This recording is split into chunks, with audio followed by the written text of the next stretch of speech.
నమస్తే, నా పేరు తేజస్విని. బీసీఎన్ న్యూస్ కి స్వాగతం. ముందుగా ముఖ్యాంశాలు.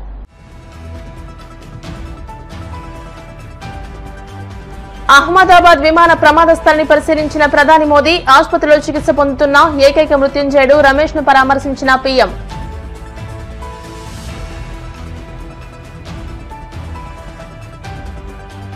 వైసీపీ ఎమ్మెల్సీ అనంతబాబు చేతిలో హత్యకు గురైన డ్రైవర్ వీధి సుబ్రహ్మణ్యం కుటుంబాన్ని ఆదుకుంటాం. రాష్ట్ర ఎస్సీ కమిషన్ చైర్మన్ జవహర్ వెల్లడి.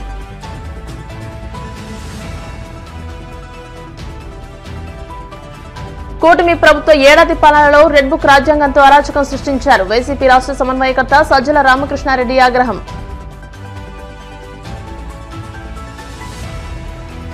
గూడూరులోని శ్రీ ప్రసన్న వెంకటేశ్వర స్వామివారి దేవస్థానంలో వైభవంగా వార్షిక బ్రహ్మోత్సవాలు. అశ్వవాహనంపై పట్టణ పురవీధుల్లో విహరించిన శ్రీవారు. అహ్మదాబాద్ ఘోర విమాన ప్రమాద ఘటన యావత్ దేశాన్ని తీవ్ర విషాదంలోకి నెట్టింది. నిన్న జరిగిన ఈ ఘోర దుర్ఘటనలో 241 మంది ప్రాణాలు కోల్పోయారు. కేవలం ఒక్క వ్యక్తి మాత్రమే మృత్యుంజయుడిగా నిలిచాడు. ఈ నేపథ్యంలో ప్రధానమంత్రి నరేంద్ర మోదీ అహ్మదాబాద్ లో పర్యటించి ప్రమాద స్థలాన్ని పరిశీలించారు. సర్దార్ వల్లభాయ్ పటేల్ విమానాశ్రయానికి చేరుకున్న ప్రధాని మోదీ నేరుగా మేఘానీనగర్ లోని ప్రమాద స్థలానికి వెళ్లారు. ఆయన వెంట గుజరాత్ ముఖ్యమంత్రి భూపేందర్ పటేల్, కేంద్ర విమానయాన శాఖ మంత్రి రామ్మోహన్ నాయుడు కూడా ఉన్నారు. ప్రమాదం జరిగిన తీరును, సహాయక చర్యల పురోగతిని అధికారులు ప్రధానికి వివరించారు. అనంతరం ఈ దుర్ఘటనలో అదృష్టవశాత్తు ప్రాణాలతో బయటపడిన ఏకైక వ్యక్తి భారత సంతతికి చెందిన బ్రిటిష్ జాతీయుడు విశ్వాస్ కుమార్ రమేష్ ను ఆసుపత్రిలో ప్రధాని పరామర్శించారు.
వైసీపీ ఎమ్మెల్సీ అనంతబాబు చేతిలో హత్యకు గురైన డ్రైవర్ వీధి సుబ్రహ్మణ్యం కుటుంబాన్ని అన్ని విధాలా ఆదుకుంటామని రాష్ట్ర SC commission chairman KS Jawahar వెల్లడించారు. కాకినాడ జిల్లా పెదపూడి మండలం గొల్లల మామిడాడు వీధి సుబ్రహ్మణ్యం కుటుంబాన్ని TDP incharge N Manoj, revenue, social welfare, NDA కూటమి ప్రజాప్రతినిధులతో కలిసి ఆయన పరామర్శించారు. సుబ్రహ్మణ్యం తల్లిదండ్రులు అధికారులతో మాట్లాడి వివరాలు అడిగి తెలుసుకున్నారు. సుబ్రహ్మణ్యం హత్య కేసు విషయంలో రాష్ట్ర ప్రభుత్వం ప్రత్యేక దృష్టి పెట్టి రీఇన్వెస్టిగేషన్ చేయించడంతో పాటు నిర్లక్ష్యంగా వ్యవహరించిన సంబంధిత అధికారులపై కూడా చర్యలు తీసుకుంటుందని జవహర్ తెలియజేశారు. ఇందుకు రాష్ట్ర ప్రభుత్వం ప్రత్యేక న్యాయ బృందాన్ని సిద్దం చేసిందని చెప్పారు.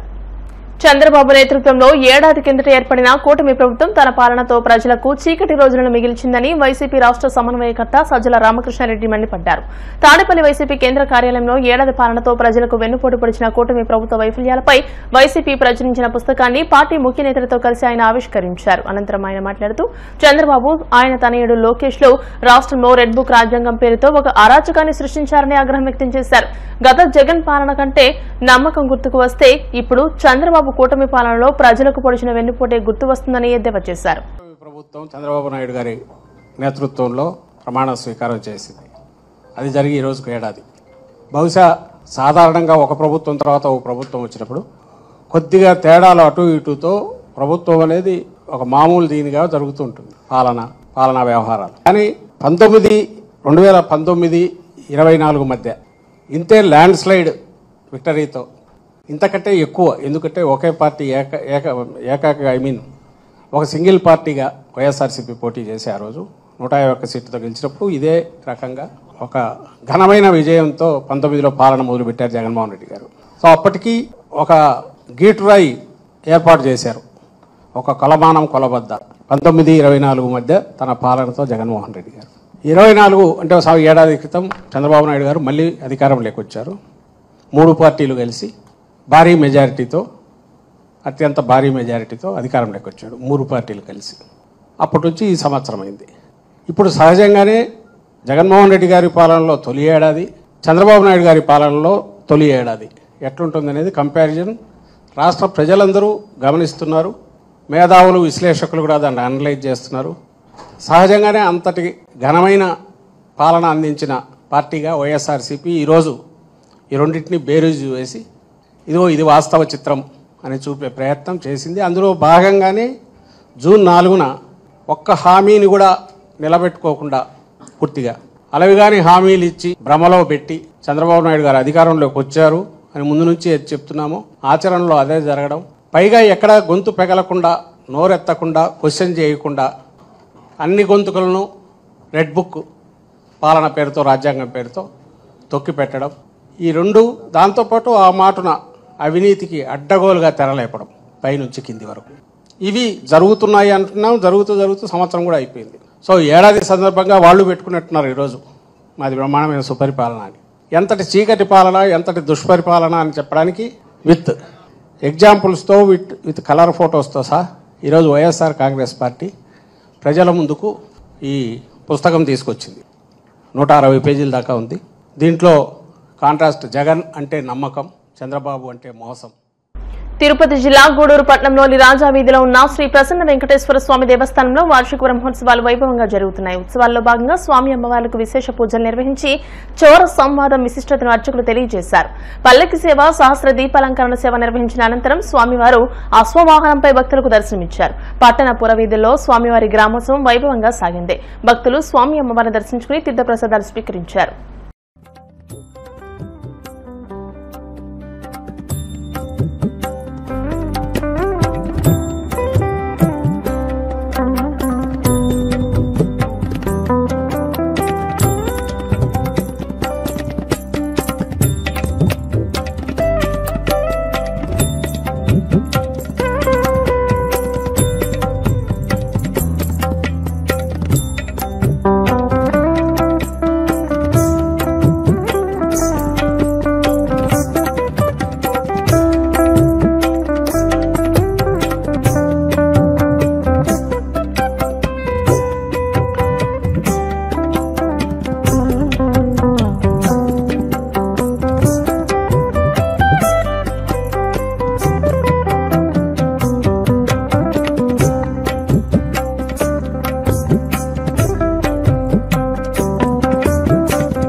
ప్రైవేటు స్కూళ్లకు దీటుగా ప్రభుత్వ పాఠశాలలు ఉండాలన్న కృత నిశ్చయంతో కూటమి ప్రభుత్వం పనిచేస్తుందని ప్రభుత్వ విప్ తాడేపల్లిగూడెం ఎమ్మెల్యే బొలిశెట్టి శ్రీనివాస్ పేర్కొన్నారు. ప్రభుత్వ పాఠశాలలు ప్రారంభించిన సందర్భంగా గురువారం స్థానిక 25వ వార్డు యాగర్లపల్లి స్పెషల్ మున్సిపల్ ప్రాథమిక పాఠశాలలో విద్యార్థులకు సన్నబియ్యంతో కూడిన మధ్యాహ్న భోజనాన్ని అందించే కార్యక్రమంలో భాగంగా మండల విద్యాశాఖాధికారి స్కూల్ హెడ్ మాస్టర్ కి సన్నబియ్యం బ్యాగ్స్ ను ఆయన అందజేశారు. ఈ సందర్భంగా ఎమ్మెల్యే మాట్లాడుతూ రైతు బాగుంటే రాష్ట్రం సుభిక్షంగా ఉంటుందన్న ఆలోచనతో ముఖ్యమంత్రి చంద్రబాబు, ముఖ్యమంత్రి పవన్ కళ్యాణ్ రాష్ట్రాన్ని స్వర్ణాంధ్రగా తీర్చిదిద్దుతున్నారని వెల్లడించారు. ఈ రోజు రాష్ట్ర ప్రభుత్వం ప్రైవేటు స్కూలు ధీటుగా ఇక్కడ కూడా లేని వాళ్ళ పిల్లలు చదువుతారు. మంచి బియ్యాన్ని ఇవ్వాలి, మంచి ఆహారాన్ని ఇవ్వాలి, వాళ్ళు కూడా దృఢంగా తయారవ్వాలి, శారీరకంగా వాళ్ళు ఫిట్గా ఉండాలనే ఆలోచనతో ఈ కార్యక్రమాన్ని చేపట్టడం. ఆర్థికంగా ఇబ్బందులు ఉన్నప్పుడు కూడా గౌరవ చంద్రబాబు నాయుడు గారి ఆదేశాల మేరకు, సివిల్ సప్లై శాఖ మంత్రులు నాదెళ్ల మనోహర్ గారి ఆదేశాల మేరకు ఈ కార్యక్రమాలన్నీ జరిపించడం రాష్ట్ర వ్యాప్తంగా శుభసూచకం. ఎందుకంటే పిల్లలకి ఇప్పటి నుంచే ఆరోగ్యాన్ని ఇవ్వాల్సిన అవసరం ఉంది. 5 రోజులు గుడ్డు ఇవ్వాలి, అదేవిధంగా మంచి సన్న బియ్యాన్ని కూడా ఇవ్వాలనే ఆలోచనతో మరి ఈ కార్యక్రమాలు చేపట్టడం. గత ప్రభుత్వం ఏం జరిగిందో మీకు తెలుసు. గుడ్లన్నీ పాడైపోయిన గుడ్లు ఇవ్వడం, మరి బియ్యాల్లో సరైన బియ్యం ఇవ్వడం, ఇవన్నీ మనం ఇదివరకు పేపర్లో కానీ అన్నీ చూసాం. ఇవాళ దానికి భిన్నంగా క్వాలిటీ ఉన్న బియ్యాన్ని ఇవ్వాలి, పిల్లల ఆరోగ్యాన్ని మనం శ్రద్ధ చూపించాలనే ఆలోచనతో గౌరవ లోకేష్ బాబు గారి ఆధ్వర్యంలో మరి ఈ పిల్లలన్నీ స్కూల్స్ అన్నీ మరి ఆయన కాన్సన్ట్రేషన్ చేస్తూ ఉన్నారు. మోడల్ స్కూల్స్గా తయారు చేయాలి, ప్రైవేట్ స్కూల్స్ ధీటుగా తయారు చేయాలి, సామాన్యుడు కూడా చదువు రావాలి, చదువు ఉంటే ఉద్యోగం వచ్చే కుటుంబానికి వెలుగు అవుతుంది తప్ప మనం ఇచ్చే పథకాల వల్ల తాత్కాలికమైన విషయాన్ని తెలియజేసుకుని ప్రతి వ్యక్తి కూడా ఉద్యోగం ఇవ్వాలనే ఆలోచనతో పనిచేస్తున్న ప్రభుత్వం ఇది. దాన్ని మీరందరూ ఆశీర్వదించవలసిన అవసరం ఉంది. మరి చాలామంది మాట్లాడుతూ ఉన్నారు, మీరు 6 ప్యాక్లు ఏం చేయలేదు. 6 ప్యాక్లు అన్నీ ఒకటొకటిగా చేసుకుంటూ వస్తూ ఉన్నాం. రాష్ట్రాన్ని దోచుకెళ్ళిపోయినటువంటి వైసీపీ నాయకులు ఇవాళ రోడ్డెక్కి మాట్లాడడానికి అవకాశం లేదు. ఎందుకంటే వాళ్ళు మీడియాలో మాట్లాడుతున్నారు తప్ప అసెంబ్లీలో మీ 11 సీట్లు ఉన్నాయి. అసెంబ్లీలో 11 మంది ఒకసారి మాట్లాడరు, 175 మంది ఒకసారి మాట్లాడరు. వాళ్ళకి ఒక సమయం కేటాయిస్తారు. ఆ సమయంలో ప్రభుత్వం తప్పు చేసినప్పుడు మాట్లాడి దమ్ము మీకు లేదు.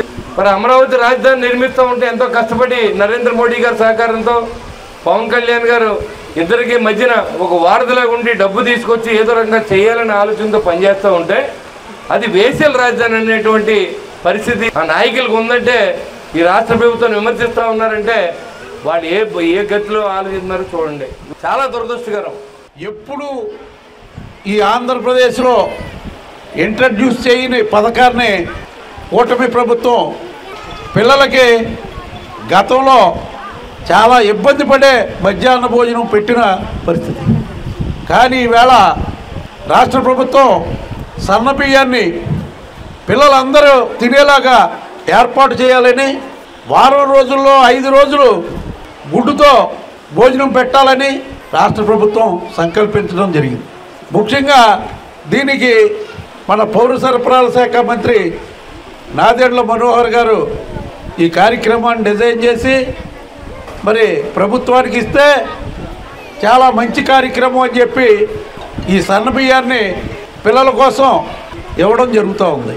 ముఖ్యంగా విద్యాశాఖలో ఒక సమూలమైన మార్పులు తీసుకురావాలని విప్లవాత్మకమైన నిర్ణయాలు తీసుకుంటూ అందరినీ ఆకట్టుకునే విధంగా ఈవేళ లోకేష్ బాబు గారు మరి పనిచేస్తున్నారని చెప్పి ఈ సభాముఖంగా మీ అందరికీ కూడా తెలియజేస్తున్నాను.